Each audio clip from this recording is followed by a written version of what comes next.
Live from the National News Studio, Sri Lanka.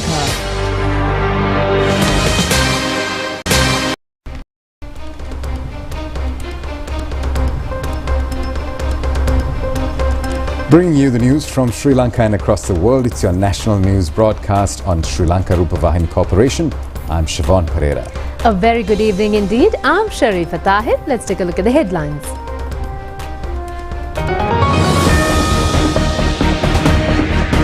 The Batland Commission report presented in Parliament after 25 years.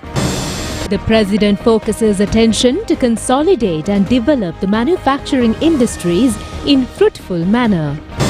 Minister Saroja Paulraj says the way some media reported the Anuradapura hospital incident is loathsome. All arrangements finalized for crop-damaging animal census. The tusker that lost a tusk in an accident found a ceasefire agreement with Ukraine. Sri Lanka and West Indies play for the second semi-final of the International Masters League T20 cricket tournament.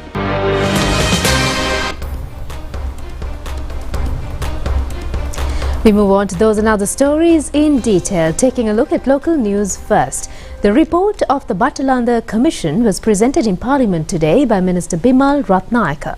Tabling it in the House, the Leader of the House said that the report will be submitted to the Attorney General in future and expect to hold a two-day debate.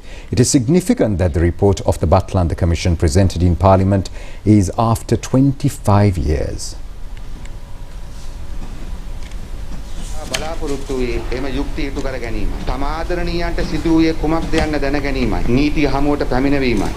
Leader of the House Bimal Ratnayaka said that the report will be handed over to the Attorney General, while President Anuradapura said he will appoint a committee to look into what action should be taken with regards to the report.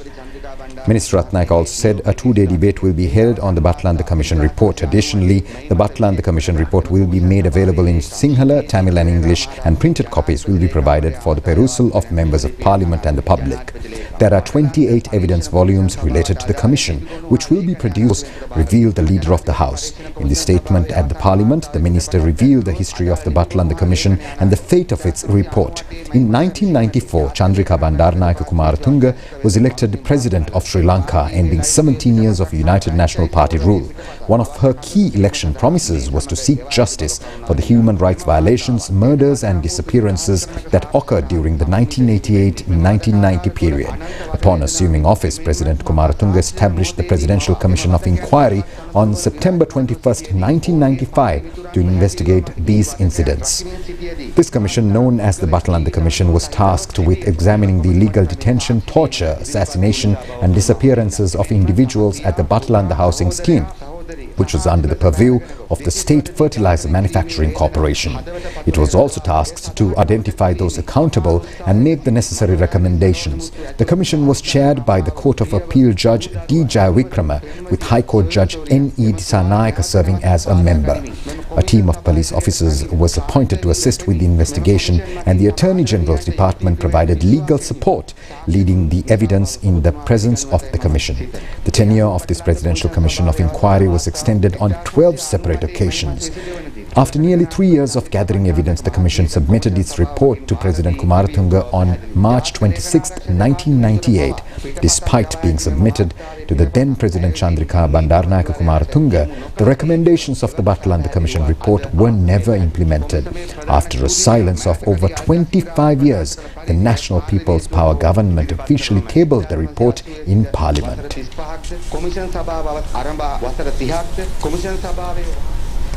Sri Lanka has been revealed to be the world's most family-friendly country for 2025 according to luxury travel magazine Condé Nast Traveller.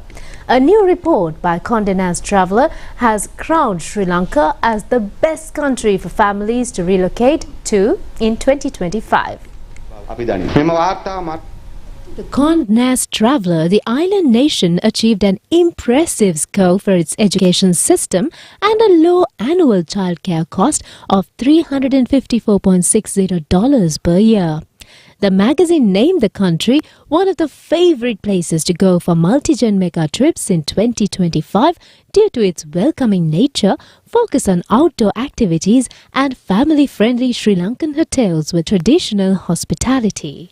Meanwhile, Sri Lanka has been recognized for its Pico Trail in the Central Highlands in Time magazine's list of the world's 100 greatest places to visit in 2025.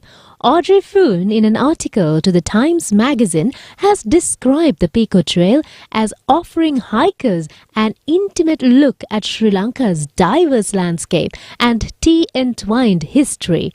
In the Sri Lankan Highlands, a 19th century transport network for tea is now conveying adventures to remote communities and businesses. The 186-mile Pico Trail, completed last month and named for the high-grade black tea produced on many Sri Lankan estates, is the country's first long-distance walking path linking thousands of colonial-era dirt roads and railway tracks built by the British for exporting tea. A meeting between President Anuradapura and officials of the Ministry of Industry and Entrepreneurship Development was held today at the Presidential Secretariat. Discussions focused on enhancing the efficiency, integration and development of the manufacturing sector to strengthen the national economy, as well as addressing the challenges associated with these efforts. Key topics included government-led initial investments and proper regulation to empower small and medium-scale entrepreneurs, the establishment of local small-scale industries with investment zones, and challenges related to business loans faced by small and medium-scale enterprises. The President directed officials to expedite the release of lands allocated to the Ministry of Industry that have not been released so far. Further discussions were held on maintaining and regulating import restrictions to strengthen local industries, prioritizing local suppliers in construction industry procurement, and resolving issues in the gem and jewellery sector to ensure its full contribution to the national economy. The President also instructed officials to swiftly implement tax exemptions for tourists to boost the gem and jewellery industry. Minister Sunil Handunetti, Deputy Minister Chaturanga Abesingha, Secretary to the President Dr. Nandika Sanath Kumanayaka and several other officials were present at this meeting.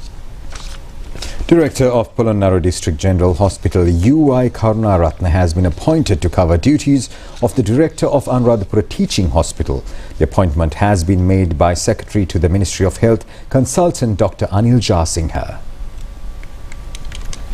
A live hand bomb has been recovered from the residence of the suspect connected with the incident at the Anuradapura Teaching Hospital today.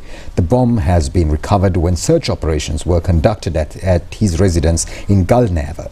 The suspect was produced before the Anuradapura Magistrates Court yesterday, and the police was permitted to interrogate him for 48 hours.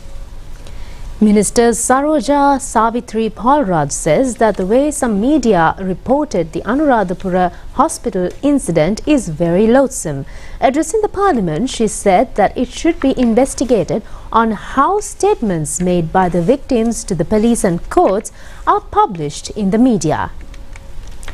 Minister Saroja Savitri Palraj said that the government vehemently condemned this incident and take all possible measures to meet justice for the victim.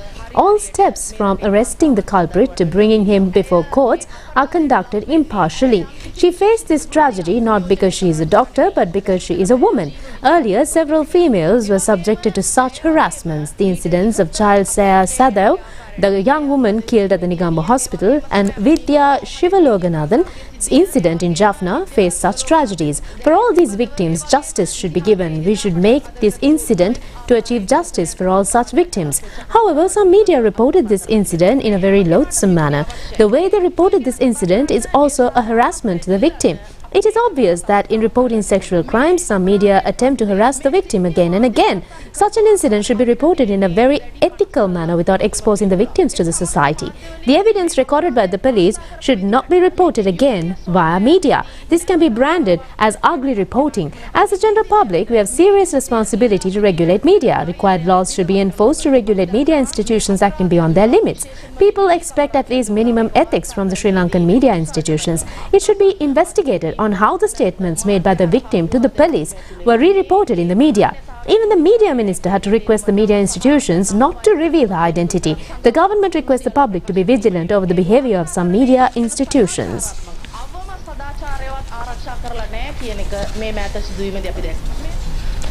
Two motorcycles and 3 helmets have been recovered, suspected to be used for the assassination of the retired superintendent of Bursa prison. They have been found when abandoned at a palm oil plantation at Sitadula, Kottawa by the Yakkalamulla police. Siridat Dhammika, a resident of Akmimana and a retired superintendent of Bursa prison, has been shot dead yesterday afternoon. According to Akmimana police, the shooting has been committed in front of his residence by 2 persons who came in a motorcycle. He has been immediately taken to Karapite Teaching Hospital with gunshot injuries on his head. Hospital sources say that he had been already dead by that time. 61-year-old deceased, father of a child, had retired about a year back. We move on with more local news. Health and Mass Media Minister Dr. Nalinda Jayatissa says that the number of people having food-like diseases is increasing.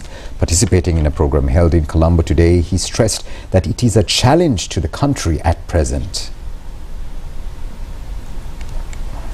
An intellectual dialogue was held today to increase the understanding about cooperative solutions for the challenges of food security and to strengthen the food security control mechanism in the country in line with the dialogue. A program to enlighten the journalists was also held there.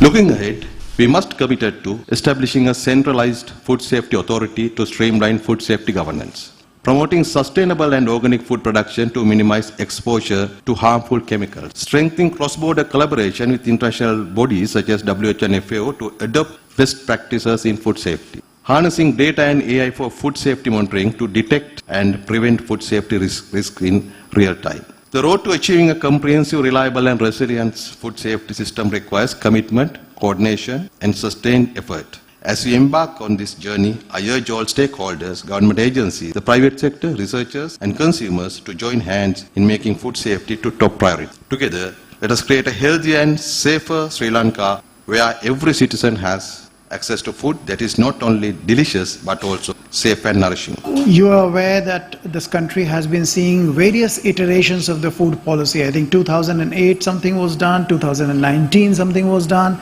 now it is 2025. So we need to seize the moment. There is a high level of excitement amongst the people here and the people I meet in the ground about the government having hit the road running and the government wanting to achieve and do things. So to our mind, it is just the right time that the government comes up with a food policy. The proposed policy is with you. You may not agree with it, the entire policy as we have presented to you, and therefore there is a need for dialogue between the government and the stakeholders to come to a final conclusion as to what the policy will be, which will then be adopted by the government of the day. Similarly for the Act, based on that policy, an Act has been prepared. The product is there. Somebody needs to actually read that product and then analyze and say, okay, this is good for the country, this can be done, this can be done, remove this, include this. But some sort of a work needs to be done there to take all this forward. Now, the Sri Lanka Grama Niladhari Association says that the Grama Seva officials, agriculture research assistant officers, Samruddhi development and economic development officers extended their fullest support to the crop damaging animal census to be held tomorrow. At a press briefing held today, the association said that this census is significant as the initiation to solve a long-term problem. National organizer of the Sri Lanka Grama Niladhari Association, Neville Vijayaratna, said that this move should be started in any point. Therefore, as the Grama Niladhari Officers Association, we extend the support to the utmost to make it a success. The relevant forms have been distributed to the households. The families who have not yet received the forms are able to get them before 8 a.m. tomorrow. People are requested to support Grama Niladhari officers for this purpose. Co-convener Sumit Kodikara said that this will be clearly a positive start. All Grama Niladhari's economic development officers extended their support to this census. People are requested not to consider this as a joke. Now, the Agriculture Department informs that during this census, which will be held from 8 to 8:05 a.m. tomorrow, the number of monkeys, stork monkeys, giant squirrels and peacocks are to be counted. Chairman of the Elections Commission, Anuradapura, says that nominations will be received for the 2025 local government elections on the 17th of this month at 8:30 a.m. at the offices of the returning officers of the 25 districts. It will continue until the 20th of this month, 12 noon. Money deposits will be accepted until 12 noon on the 19th of March. This has been detailed in a media briefing held today. Chairman of the Elections Commission, Anuradapura, says that the GCE ordinary level examination is scheduled to be conducted from the 17th to the 26th of this month. It has been requested from the candidates who filed their nominations to conduct their activities in such a way which will hamper the examination candidates during the duration of filing nominations.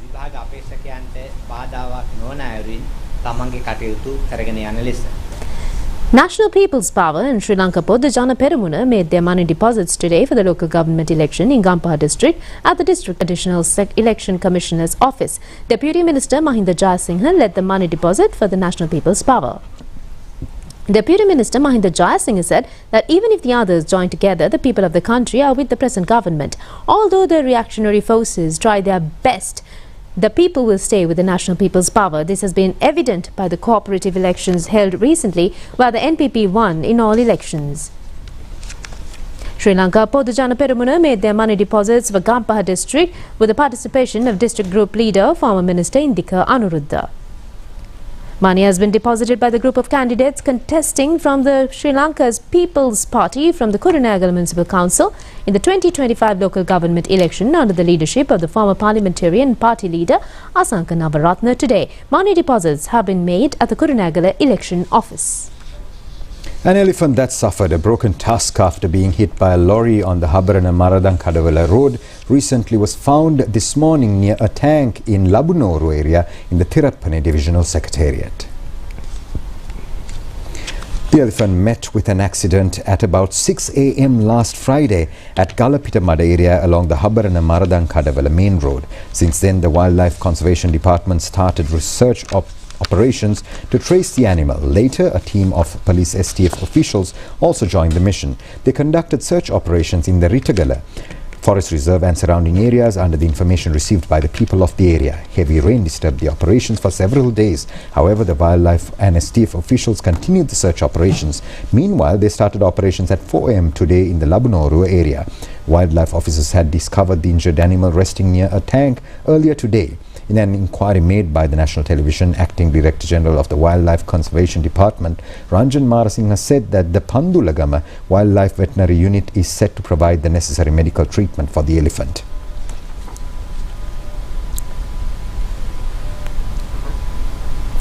We'll be back with more local stories after a break.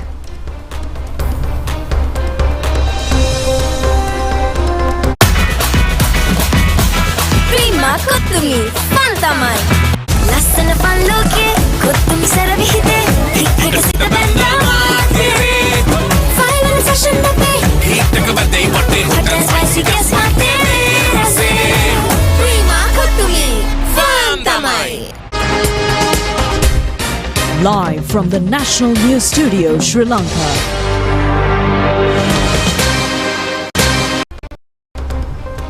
Welcome back. In more local news, Minister Samantha Widiaratna says that a proper program will be implemented in future to solve the problems erupted in the estate areas. He made these remarks joining the Budget Committee's stage debate in Parliament today.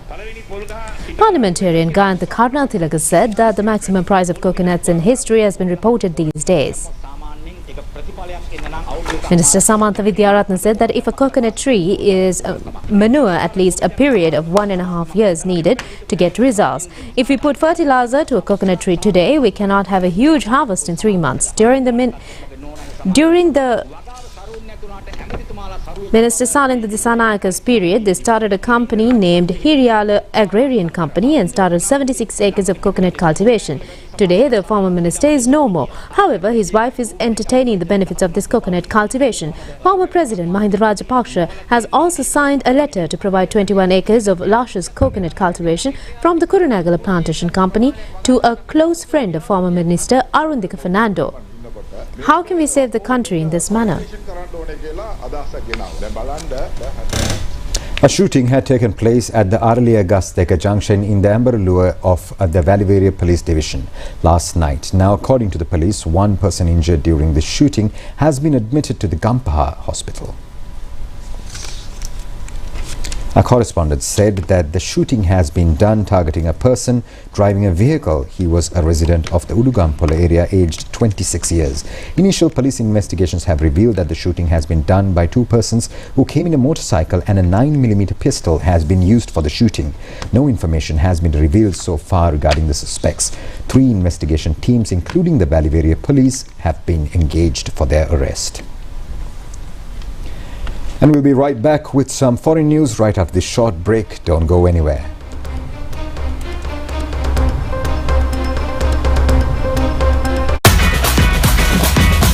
Prima Kutumi, Fantamai.